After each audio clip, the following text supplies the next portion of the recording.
À 40 ans, Nathalie Massé exerce le métier dont elle a toujours rêvé, agricultrice. Mes parents étaient agriculteurs, j'ai toujours eu l'habitude d'aller les aider, d'aller faire mon tour. Voilà, j'adorais ça, être avec les animaux, dans les champs, sur les tracteurs.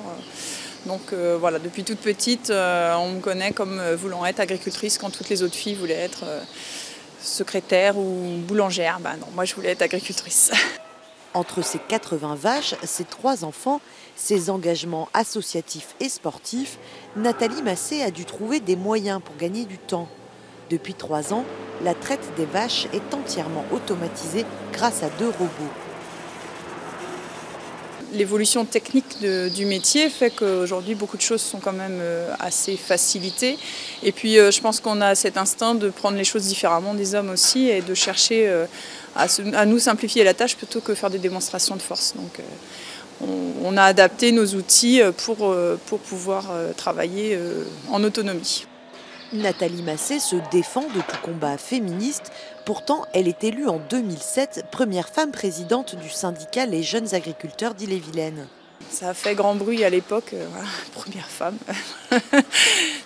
Voilà, les combats féministes ont été menés par les filles qui m'ont précédée dans le syndicalisme et je les en remercie, je les en ai toujours remerciées. Voilà, ça m'a permis de bénéficier des congés maternité pour la naissance de mes enfants. Encore mieux beaucoup mieux que les femmes artisans par exemple.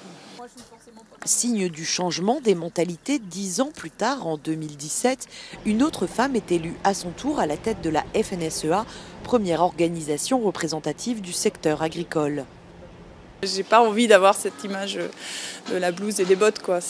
On n'est plus agricultrice comme ça aujourd'hui pour mon idée. Voilà, on est Madame tout le monde avec un métier qui est agricultrice. Mais voilà, ça ne nous empêche pas d'être féminine le reste du temps.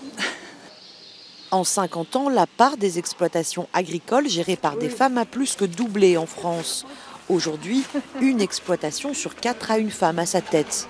Une progression qui pourrait se poursuivre. Dans l'enseignement agricole, presque la moitié des élèves sont aujourd'hui des filles, un nombre en constante augmentation.